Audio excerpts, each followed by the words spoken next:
Diabetes mellitus and General Internal Medicine and FOCP London. In fact, she also holds a certificate in Healthcare Finance, Healthcare Financial Management Association UK. She is actually currently working as senior consultant in diabetes endocrinology in medicine in Apollo Sugar Clinics, OMR, Apollo Specialty Hospitals, OMR, Apollo Pack, Proton Center, again OMR, and she was trained in diabetes and endocrinology at Oxford University Hospitals, NHS Trust, Oxford, UK, and she worked as a full-time consultant in UK in diabetes, endocrinology, and general medicine. And she was a clinical lead for young adult diabetes services at the Buckinghamshire NHS Trust, UK. She developed the NBT bariatric clinic at the Royal Berkshire NHS Foundation Trust, UK. And as faculty, she is current distinguished clinical tutor at Apollo Hospitals Education and Research Foundation. Non-academic member in the Board of Studies in Endocrinology, University of Madras, Chennai. And she is a regular faculty in several regional, national and international conferences. Faculty on AHERF Diploma in Diabetes course. And past she was Associate Tutor of Royal College of Physicians, London. Faculty National MRCP PACS course at Milton AS General Hospital. And research experience, regarding research experience, she is co-principal investigator in our one-step study, a 24-month randomized prospective pivotal safety and efficacy study in progress. And Oxford University, UK, she was NIHR, National Institute for Health Research, and EFSD, European Society of Diabetes Management. And so she is giving a talk on thyroid challenges in clinical practice. Over to Dr. Usha Ayyagiri, please. Thank you very much. Look, I think you can hear me, right? I don't think I need the mic, do I? Are you able to hear me at the back? Yes, do I need the mic? Yes. Yeah, so I think I'll switch off the mic. And I think we're okay in this small room without it.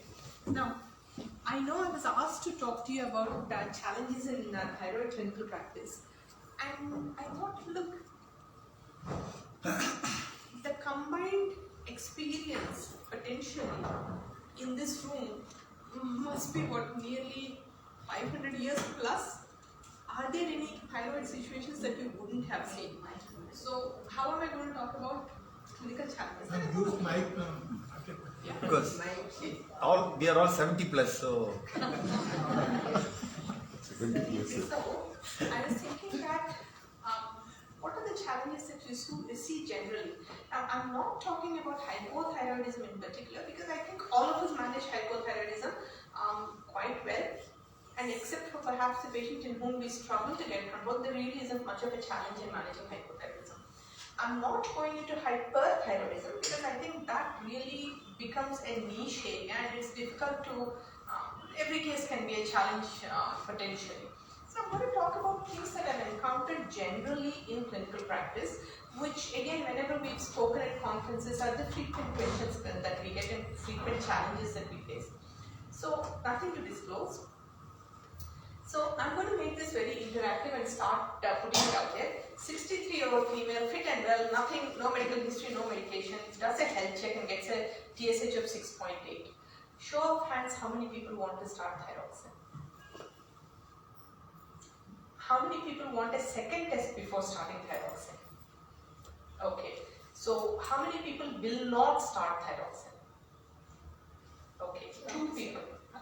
T4 is Normal. T4, T3 normal. So if I don't mention a test, assume they're normal. In the interest of time, I'm going to, if I don't mention it, assume it's normal, right? Okay. This is important because at age 63, this thyroid level is probably normal for her. And we know this for 2 reasons. Number one, we know that at any given test, we're only measuring around 96% of the population, and there's going to be 2% that is above and 2% below any given cutoff. So at the very least, second test. I would not ever recommend starting treatment at any age based on only one test. As the interference, multiple factors. is, when you look at age, this is 20 to 29, upper limit of approximately 4.5. This is 50 to 59, upper limit of approximately 7.1. But when you get to age 80, you will see that the curve skews and even a 10 might be normal. So the TSH level increases with age, and certainly in our 63-year-old with a TSH of 6.8 picked up incidentally on our health check. Please don't start treatment. Clinical challenge number 1. What will happen if you start it? I'll come to that at the end when I'm talking about inappropriate treatment of any thyroid therapy, because you are potentially exposing her to cardiovascular and musculoskeletal risk factors. So I'm glad, let's do this interactively as we go along, because you're potentially going to increase her risk of hyperthyroid. iatrogenic. Yeah, hyperthyroid. No, but we're going to use only 25. Why do you want to use 25? I'm happy to do less cases and discuss this more. What benefit do you think 25 will give her? With the say 10 or 10 TSH, at 25 maybe it shifted to 8. That's all. So what are you going to do by shifting it from 10 to 8? Clinical. What is the clinical benefit? Are you going to increase her longevity? Are you going It's to only improve her? for me to say, yeah, I'm reducing your. But why would you practice medicine that way? Only for me to feel better. Supposed to be science, clinical science. I'll come to that. There is another case for It's a that. clinical problem.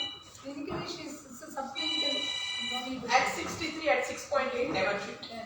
Never. Full stop. Because there is no clinical benefit, and potentially you might be putting her heart and bones at risk. Potential. Oh, an obese person with. Treat her obesity, don't treat her thyroid, because treating her thyroid is not going to help her lose weight.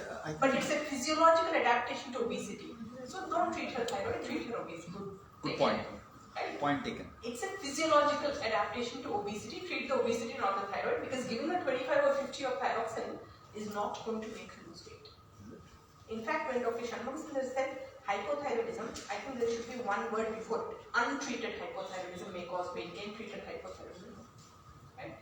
Next. So this is why I'm doing this as age groups, because, okay, now, what if I told you that in this fit and well female, her TPO antibodies are more than 1,000? Because nowadays they come with these test reports, there are 50 pages of tests and you have to wade through them and the patient wants every single line interpreted. Why is my lymphocyte count 0.1 above normal? Why is my TPO antibody like this? So, who is going to treat her now? So I've said if there is no TPO antibodies, don't treat. Now I'm giving you a very high TPO antibody. I Do a never do thyroid it. scan. What will that do for you in a TSH of 6.8? So what are you looking for when you do a thyroid uptake scan? First, let me know what is this TPO? What does it So mean? thyroid peroxidase antibodies, which is the marker of immunity, autoimmunity against the thyroid gland. Right? This they do routinely, is it? Unfortunately, yes. Unfortunately, every health check gives you some anti-thyroglobulin antibody, anti-TPO antibody. Unfortunately, this is what used to be called the antimicrosomal antibody in the past. Right? It is very common that they come with this. So, okay, what are you hoping to find? What is your differential diagnosis, and what are you hoping to find on a uptake scan? Hashimoto's. Okay. If she has Hashimoto's, are you going to treat her with this TSH of 6.8? No. Because a Hashimoto's is a pathological diagnosis or a tissue level diagnosis. Again, what are you treating in the patient? What are you treating actually? No, you can't suppress antibodies by giving thyroxine. You can't do anything to the antibodies by giving. Time will burn the antibodies out. You can't. You can't burn the antibodies out. I know my limitations. I'm not doing nothing for the antibodies. So this is what I'm saying. When I sat down and started writing this talk, I thought, okay, these are the things I see every single day in clinic. Patients become super anxious. Looking at this, oh my God, it's more than 1,000. But no. Because if you look at the TSH levels, whether you have antibody positivity or negativity, age from 20 to 70, antibody negative, positive, all the way up to 5 years if you follow these patients up. The rate of conversion is less than 50% of developing hypothyroidism over 20 years if you start with a TSH of 3 to 4. You can have an antibody of 1 million, you can have an antibody of 1,000. The rate of conversion to overt hypothyroidism is about 50% over 50 years. You're better off monitoring the TSH If the patient has, for example, a strong family history or other factors, rather than concentrating on the antibody, because the antibody doesn't give you much of a prognostic value. Next. So, same results, but this is a 28-year-old female. Are we going to treat? Because this is the same thing we see day in, day out, somebody does something and comes. So, employment health check, employer very generously did her 464 pages of tests. Okay, she's complete now with the 6.8. What are you going to do? She's anxious to conceive, we'll definitely treat her. So, she's complaining of tiredness. So, this is the symptoms that you said. She's complaining of tiredness, hair fall, aches and pains, muscle pains, everything that you can imagine. And she's gained some weight, 3-4 kilos. Will you treat? Yes. What are you treating? That is always the question I'm going to ask. What are you treating in this? When you treat, what are you treating? You're treating hair fall, you're treating aches and pains. Hyperandrogenism. She doesn't have any other signs or symptoms of hyperandrogenism. This is all she has. She's got about 3 to 4 kilos weight gain and she's got tiredness. Hair fall is one of the symptoms of thyroid. Hyperthyroid. But T3, T4 are The normal. process of hair fall will be there. Exactly. Yeah, Okay. for that. Most commonly hair fall is not even medical. Let's start with that. If at all it's medical, certainly with a normal T3, T4, it's not going to be her thyroid. All likelihood. Maybe she might have some associated deficiencies, nutritional deficiencies, other deficiencies. That's a different topic. But in her, what are we treating if we replace with thyroxine? Okay, so in this scenario, I'll show you some data, but symptoms do not correlate to thyroid treatment. What if I told you she's not planning a pregnancy? She doesn't have any symptoms, she just turns up to you. She's not planning a pregnancy. Would you treat?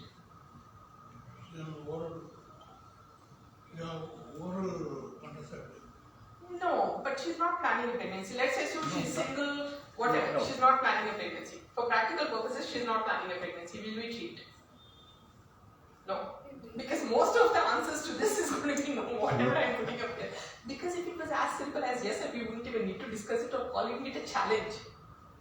Right? So, young women, if they're not planning a pregnancy, despite symptoms, if they have a normal T3, T4, there is nothing to be gained and you are not changing any physiological parameters by treating their TSH of whatever number. Whatever number. So TSH is not a primary index to treat. Well, technically subclinical hypothyroidism is a TSH, normal TSH with, it is a high TSH with normal T4, T3. Technically also we use a cutoff of 10, above which we probably repeat before treating. Never on a single result because there are too many variables, timing of the day, lab, kind of assay used, Right? So I would never treat on a single result in anyone, in any case. But subclinical hypothyroidism, in most situations, at the very least, warrants a repeat test after several weeks, not days, maybe 3 months. There is no That too medical after emergency. 10. After 10. That too with the TSH more than 10. Well, in this kind of a range, if the patient is anxious, I might say repeat after 6 months. But technically, I'm not going to treat her. Right? I think you're over-treating hypothyroidism. Hence the talk on challenges. When you take the blood sample for TSH, we give it generally for hypothyroid patients, they take it after taking the medicine, or we stop the medicine and take the TSH test. On So, that day, TSH don't take it. No, makes no difference for TSH. It will show a difference in your T4 value. But the TSH is very stable, doesn't change over a matter of hours kind of thing. However, the TSH changes between morning and evening. Diurnal variation. There is a circadian rhythm to it. Having said that, I would rather that the patient did the test at some point than that, not at all, as especially if they're already on replacement. And the second thing is that unless you're really trying to titrate it for pregnancy or something like that, a 0.5 difference between morning and evening, a 0.8 difference, it's not going to make a huge amount of difference to your clinical management. So let's stop obsessing about timing of the day and fasting with the third generation assays. Right, so now she's planning a pregnancy. What are we going to do? They have to take the thyroid tablets and then take it or? Either or, doesn't matter. It's not going to make any difference to the TSH. You'll see a difference in the T4 levels. Right, now she's planning a pregnancy. Are we going to treat? Yes. Are we going to repeat and treat or are we going to treat? Treat. We're going to repeat. Because again,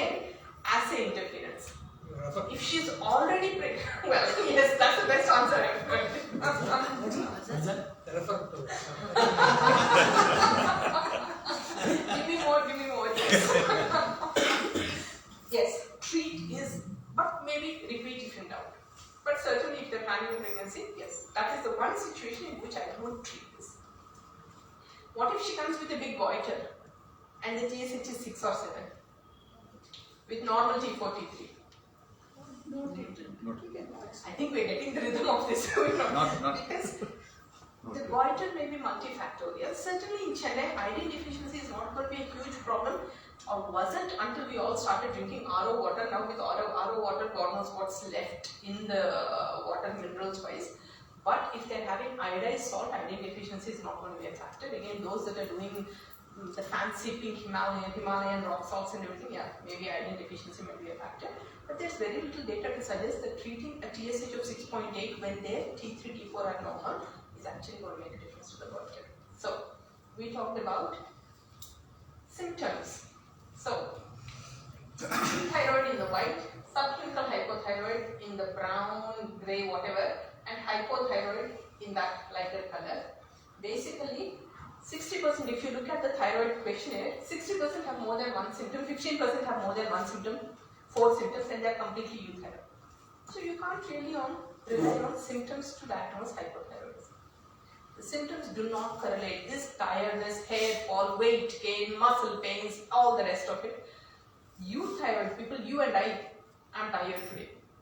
I was tired yesterday, I'm better today. It's the end of a week, right? I have muscle pains occasionally. My hair falls, it grows back. It really doesn't correlate with my thyroid symptoms. So you cannot treat thyroid based on symptoms. Next. So this is a graph I want to show you. The reason we get all these problems is, even when you have hypothyroidism, your TSH starts to go up first.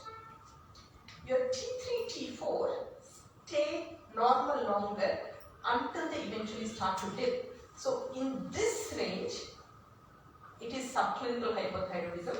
In this range, it is overt hypothyroidism. Overt hypothyroidism, different ballgame. You all treat it. We all know how to treat it. Give the patient some thyroxine. That's why I'm not even discussing that. It's this end of the territory where we have so much confusion. And with this, as I said, 100-page reports, the patient want line-by-line interpretation. Our life is becoming very difficult. So, next one. She's now pregnant. Now she's come spontaneous pregnancy, primary. Never checked anything before. Gynecologist did her thyroid function test and sends to you saying, oh gosh, I've just seen a TSH of 4.8. How many people are going to treat? 4.8. How many people are going to waste? 4.8. Less than 2.5, less than 3. I will treat. TSH will be. How many people will say she's spontaneously pregnant? Let's just wait and see. And Jayashree is not allowed voting rights in any of this. I don't even know. It should be less than 3. These are not for people who are treated on treatment, not for people who are free living in the community. How many people even check their thyroid function test? When they are going to the hospital, naturally all these tests will be done. Yeah. So I'll show you the data for this. So yes, evaluation of TSH is recommended for every woman seeking pregnancy care, especially if it is infertility. The reason for this evaluation is, if you use a cutoff value, we've heard various things mentioned, 2.5, 3, 3.5, you will miss a high proportion of patients who have hypothyroidism. But this is for screening, not for treatment. Please remember, all these cutoffs are to see so that you don't miss. Now, the next question is, there have been, if you use case-based screening, so if you look at goiters or if you look at symptoms and you treat, you can miss up to 50% of the men. But again, this is for screening. The targets you're telling me are targets to treat in pregnancy, not targets to start treatment. Right? And universal thyroid screening fulfills most of the criteria for things that we do universal screening for. But there are still some areas where we continue to have discussions and challenges.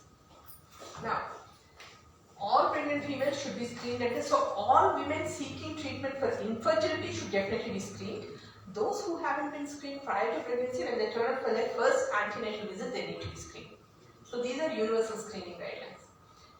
Now, if she's coming for conception, I'll show you the data as we go along. So in our pregnant woman who was 4.8, screening for the first visit, the guidelines for treatment, the cutoffs for treatment say if you're already on thyroxine, you need to get them down to 2.5 in the first trimester. not in a woman who doesn't have thyroid replacement therapy.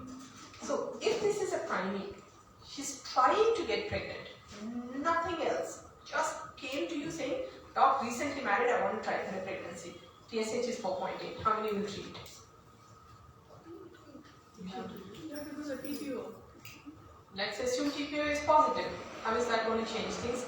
In a primate, actually we can't call her primate, in a newly married or in a woman who's trying to get pregnant. 4.8 is normal now. Why you worry? That is exactly what I'm getting to. But see, even within, we are not even 50 people here and we have 3 opinions. So imagine how difficult it is when you're sitting in clinic in clinical practice, when a gynecologist tells a patient, oh my god, it's 4.8, go see your doctor. The patient comes with a certain expectation. Now what do you tell the patient? So these are the difficulties. These are the, otherwise it wouldn't be challenges, right? Now, if I told you the same woman, but with a poor obstetric history, she's had 3 miscarriages. 3 miscarriages. Yeah. That will change my decision. If she has a poor obstetric history, that might change my decision. So this is what I'm talking about. The challenges are in the nuances of each case. The same number, 4.8, if she comes to me in the first trimester, having conceived and is healthy, the same number, if she's just routinely getting her health checked prior to getting pregnant, the same number in a woman who is planning a pregnancy but has a bad negative obstetric outcomes previously, let's say she's had 3 early pregnancy miscarriages, the number doesn't mean anything without the clinical context. Jayashree, tell me if I'm running over time because this could keep going on. Right. So, and now we come to the antibodies. Somebody wanted to measure antibodies. Okay, she's got a high antibody number. So, is this going to change my... So now I'm going to show you the data. So, and if she's for IVF, 4.8, how many people are going to treat? So let's assume this is a girl who's going through IVF. 4.8. Oh, IVF means a bad obstetric history is not there. No, let's assume first time it's an infertility. Infertility, she's going for treatment. Leave her. I think this I would also treat probably. Right, so... But what's the 4.8? The cutoff itself is 5 only, no? 5.8. Now I'm going to show you the data. Now I'm going to show you the data. So, this is a very good RCT that came out, I think, about a decade ago. Levothyroxine in pregnancy outcomes with women with subclinical hypothyroidism undergoing fertility therapy, assisted reproductive therapy. So, not just freely women who are getting pregnant on their own. 3 times. Right. So, this meta-analysis, if you have a TSH less than 4.2, 4 or 4.5 before the start of assisted reproductive therapy, those women that got levothyroxine seem to do better, and that kind of a TSH cutoff if they're going for fertility treatment. Not women who are conceiving spontaneously, but women who are going for fertility treatment. Maybe if it's more than 4, certainly 4.5, you want to consider treatment. So, T4 supplementation can improve pregnancy outcomes in women with subclinical hypothyroidism and or autoimmunity if they're going for fertility treatment. And that is why I gave you the same numbers across 6 clinical scenarios. She's just getting screened, she's pregnant, she's got a bad obstetric history, she's got fertility treatment, various scenarios, the same number, but it depends on the woman whether I you think the treat her or lab not. should mention that for each condition, this should be the normal. Like lab should say if you're going for fertility treatment, But that's 4.8. what we are there for. No, but If the lab is telling it, normally then the they patient gets give along. normal values, no? So many values. Normal values. They, See, a lot of this though is evidence that, and this is why these are, fertility and thyroid is a topic that you'll see in many conferences because it is still something that is so poorly managed. Because people don't understand. So then do this. Imagine how many pages that report will come to. That's for you and me to see in clinic, right? So, next one.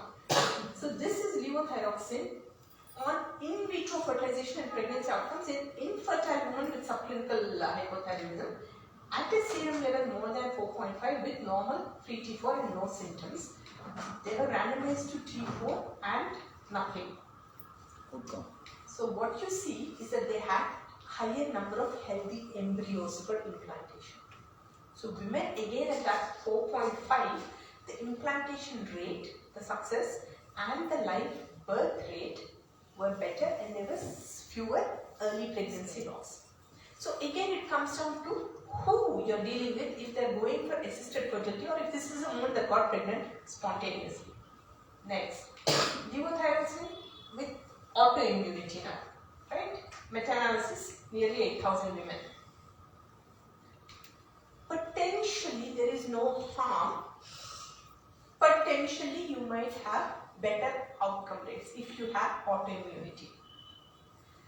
But infertile women with subclinical hypothyroidism and or thyroid autoimmunity who are going through IVF or ICSI. Now I get many a referral where the girl is pregnant by herself. She goes to the gynecologist, usual 100 pages of reports. They send to me because she has TPO antibodies. In that situation, nothing to be done.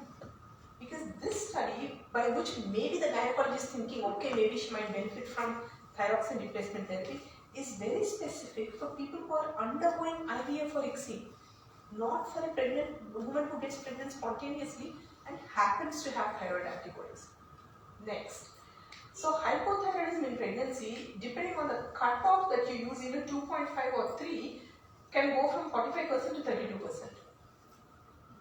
But we are not, these are again using a 4.5, 2.5 or 3, but these are not directly correlated with outcomes. So you can't actually define hypothyroidism just based on a cutoff of 2.5, 3.5 or 4.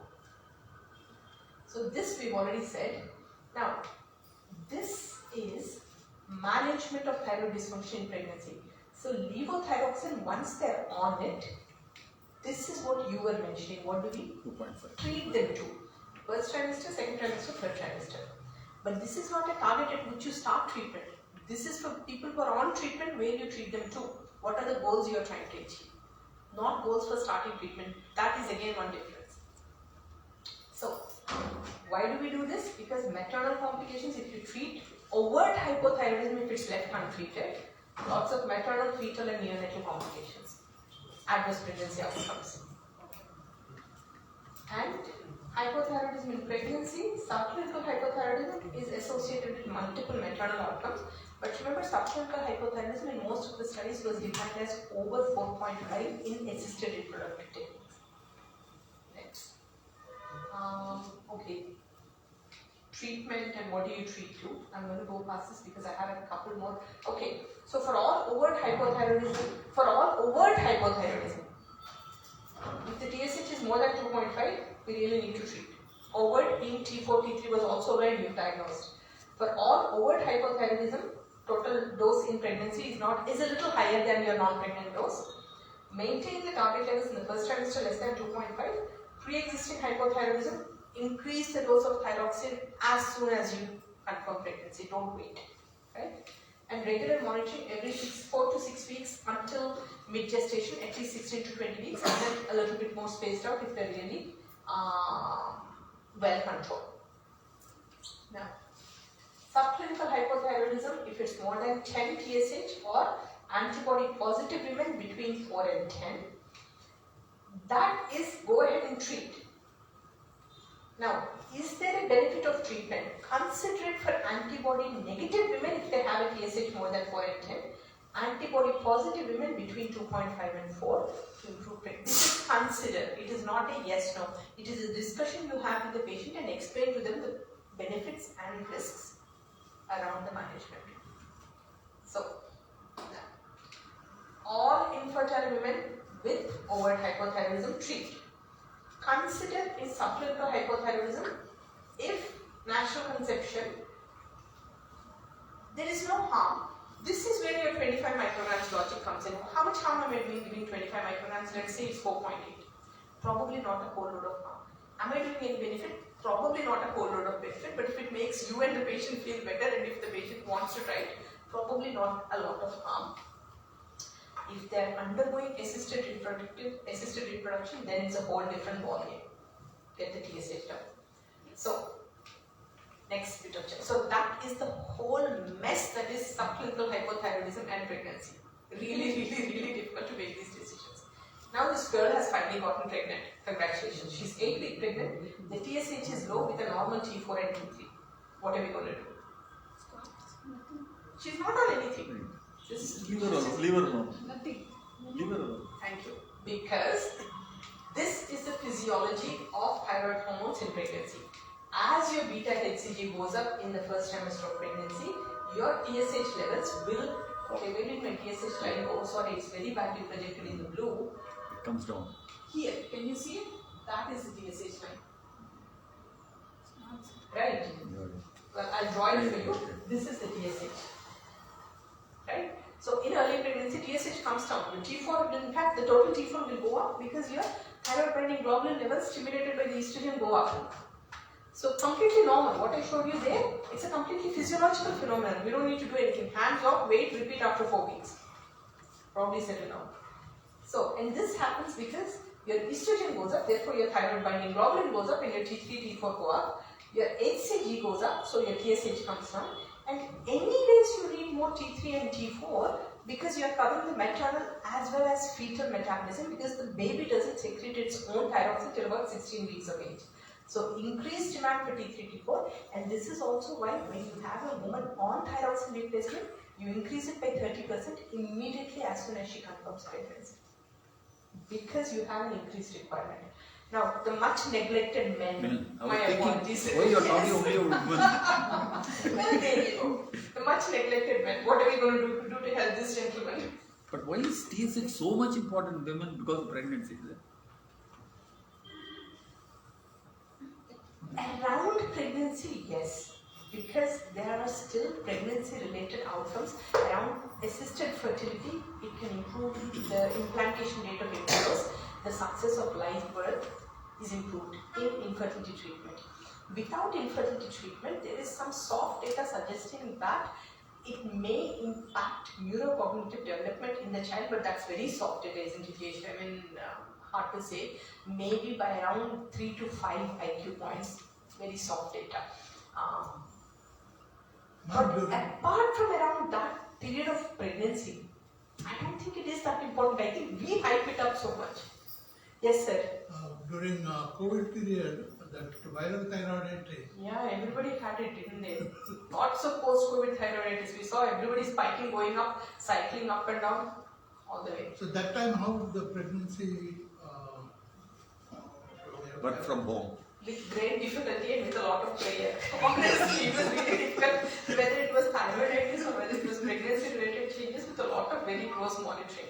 Even now, because we are still seeing post-COVID thyroiditis even now. So, much neglected men, TSH 6.8, we're not going to treat. We're going to wait and repeat, right? All of us agree on this. Yes. So, no longer a challenge. Moving on. Right. So, this is something we see very frequently. Patient is on thyroxine replacement. She's on 75. Comes to me, TSH is 12. I increase it to 100. Comes to me, TSH is 20. I increase it to 125. Comes to me 6 months later. It never seems to get controlled. 2 years we're going on and still doesn't get controlled. The TSH is stubbornly between 10 and whatever the number is, it keeps going. What do we do? Send her to you. So, if the TSH is 22 and the T4 and T3 are like this, 0.6 and 1.8, which are both low, what does that tell you? Probably she's not taking the medicine. She's not taking it properly because the T3, T4 are low. Yes. On the other hand, for the same TSH 22, what if the T4, T3 are high or normal? She realized she's coming to you, and for the last few days she's been taking it. T4 has become normal, but TSH takes weeks to She respond. needs help. She needs help, exactly. So the difference between these two patterns is she doesn't care, even if she's coming to you, she's still not taking it. This one realized a week ago that she's coming for the blood test and she suddenly started taking the thyroxine. T4 may be high, T4 may be normal, depending on how much she's taking, if it's appropriate for her, if the blood test was taken before or after the dosage in the morning. But the bottom line is with that TSH, she has not been taken. Potentially, taking is one of the factors. Tablet, thyroid tablet also, if it's taken after food, it doesn't work this way. Is it a fact? Always empty stomach. Because post meal, the absorption can be compromised down by 60% or so. Always empty stomach. and then minimum half an hour gap, ideal 1 hour gap. So something funny is happening there. Now what are the funny things that can happen? If the dose exceeds 2.5 micrograms per kilogram, so in a 70 kilo person, if you're giving more than 200 micrograms, then start thinking.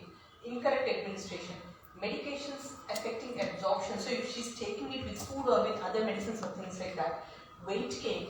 Obviously, as your weight goes up, your requirement goes up. Pregnancy, right? If none of these are there, poor adherence, yeah, talk to the patient, look at the clinical impressions, refills from the pharmacy, maybe you can see how many times she's bought it in the last, if they bring a bottle of 100 and you say, when did you buy this bottle? And they say 6 months ago, you know bottle of 100 last 6 months, right? And adjust the dose properly. Now, small slide, but I'll walk you through it.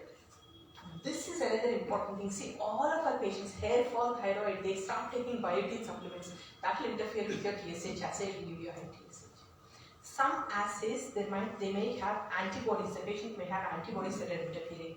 So looking at all these factors, they might be genuine malabsorption. And if they have genuine malabsorption, frequently you'll find iron, B12, other micronutrients deficiency along with this.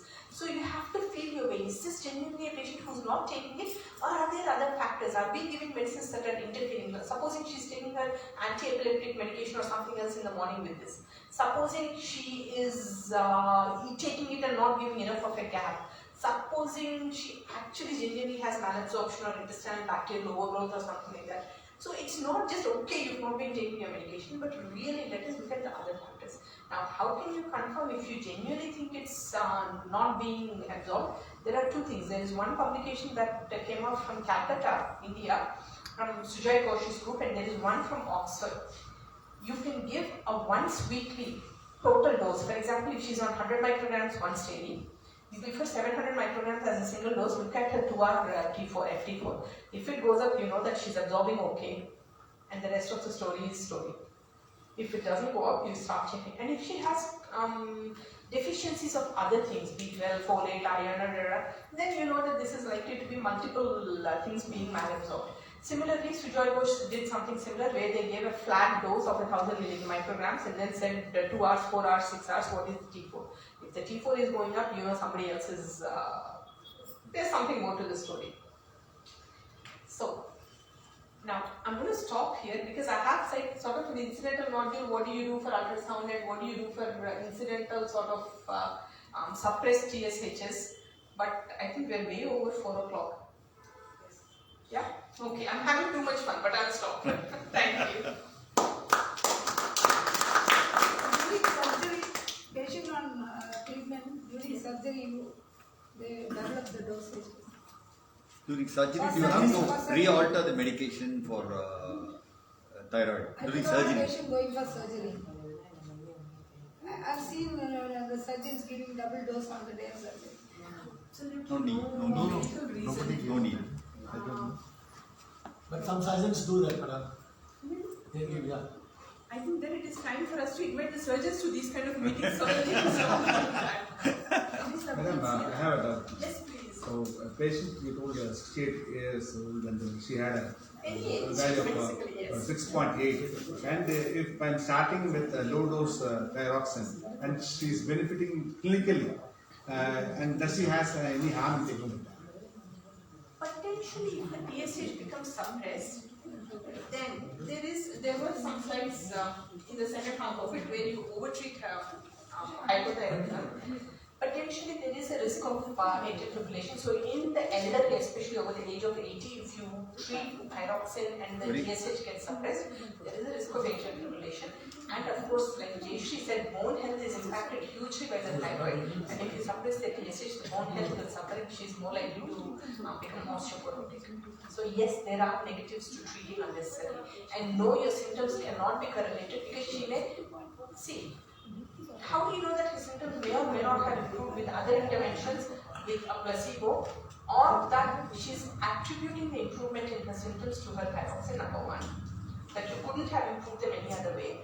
And number two, how do you know that the symptoms were because of a TSH of 6.8, especially if remember the TSH is not what acts as a tissue level. And the tissue level, what you have is the T3.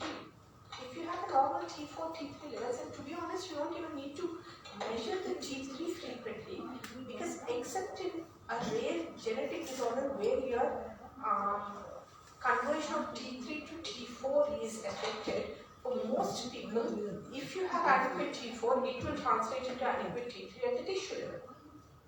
Problem she Save had money. was, the problem she had was she was quite sleepy, and after giving this tablet she was feeling active, and so also constipation part of it, all the symptoms were reduced.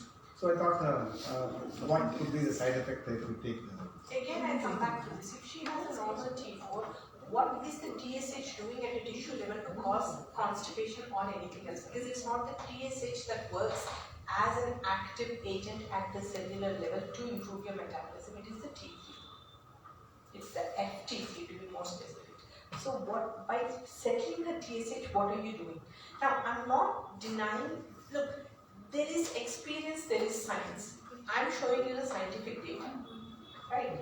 And the scientific data says that especially if you treat to the point where you're suppressing the TSH, you're leaving them exposed to cardiovascular and bone musculoskeletal complications. On the other hand, we should also remember that honestly what we are not, what we are obsessing over is a TSH when the active agent at the cellular level is a T3. One problem which all of us face in practice is you start with 12.5 TSH, you start thyroxine, it comes down, goes to 2. Then the patient say, oh, it's come to 2, what do I do now? Then I have to reduce the dose of thyroxine from 100 to 75, 50, like that. This has been a big problem for us, we keep on reducing it. So this is the thing, if you start with the correct indication and if you start at the right dose, we'll never get into this kind of a quagmire, right? If you started for overt hypothyroidism, and it is mostly for, so for example, if you take total thyroidectomy, right, they have no tissue left. There is a certain weight-based formula that you can use to calculate your total dose of thyroxine, which is approximately 1.6 micrograms per kilogram. So most 70 kilo people will need around 100 micrograms, let's say. But let us be honest, in most people with hypothyroidism, we are not catching them at the point where they have no thyroid tissue. They'll have some T4. Even when they measure, even if the TSH is high, there is still some T4. So they will not need the full dose of replacement. Eventually, the thyroid tissue will burn out and the dose may increase.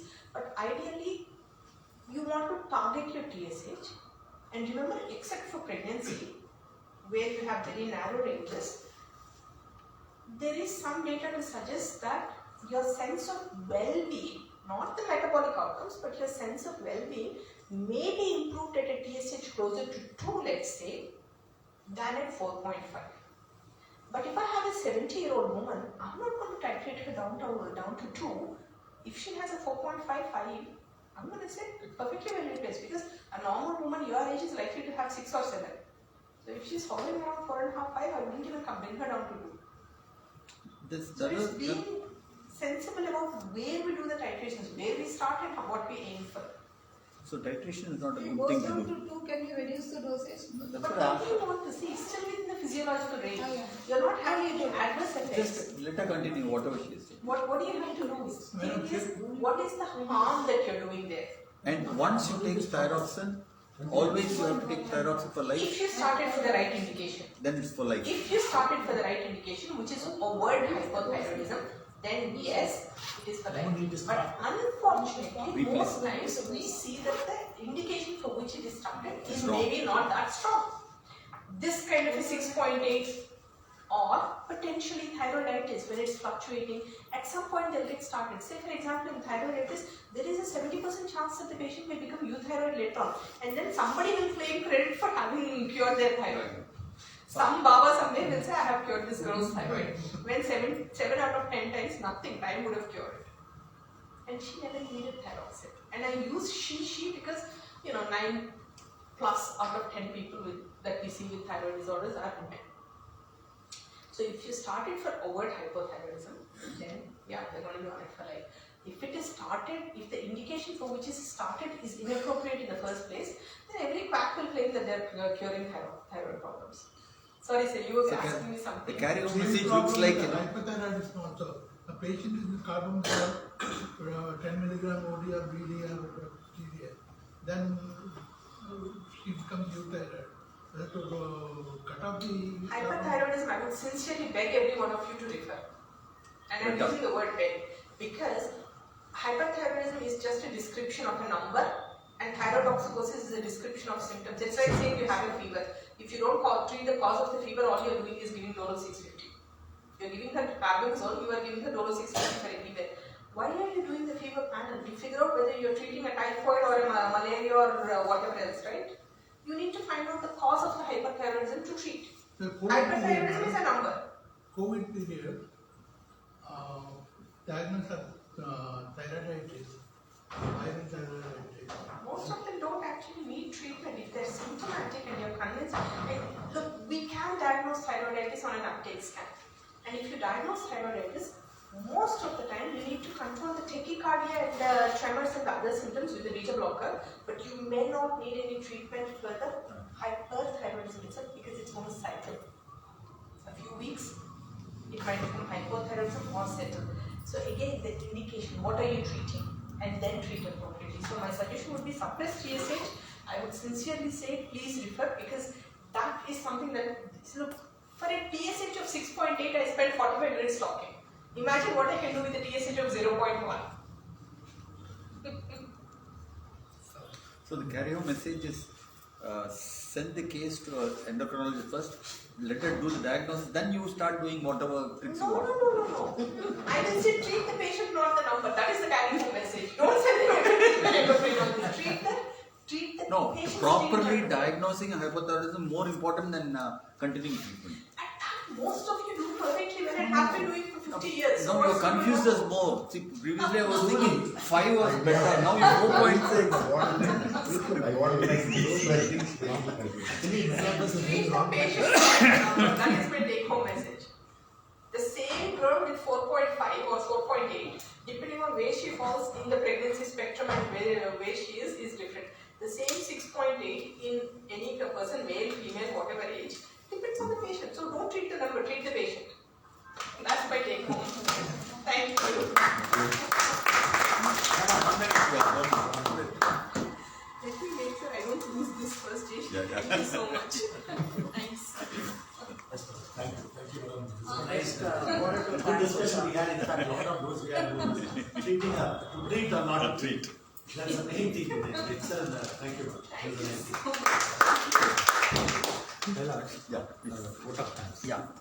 I think all of you will agree that we had a fantastic session. We had a lot of conferences earlier, mini conferences like this. But this one was one of the best sessions we ever had. Probably because it's all relating to us. I literally thought everybody is talking was something to do with us. That's the obesity, yes, most of us are obese. And bone problem, yes. Hypothyroidism, we are struggling in our practice. So all that was so good, and we thank. Practice all this vitamin D and things. Everything was fantastic. No second. We are telling it from the bottom of our hearts that we really enjoyed it, and we gained a lot. A lot of message was given to all of us, and we'll do much better in our clinical practice days to come. Thank you very much. Bye bye. 50 years monthly meeting, really we enjoyed it. Yeah. Thank you so much. Thank you. It's a pleasure. And thanks, Usha. 7 guys, Ola guys, I started booking at 12:45. 7 Ola guys found cancer only.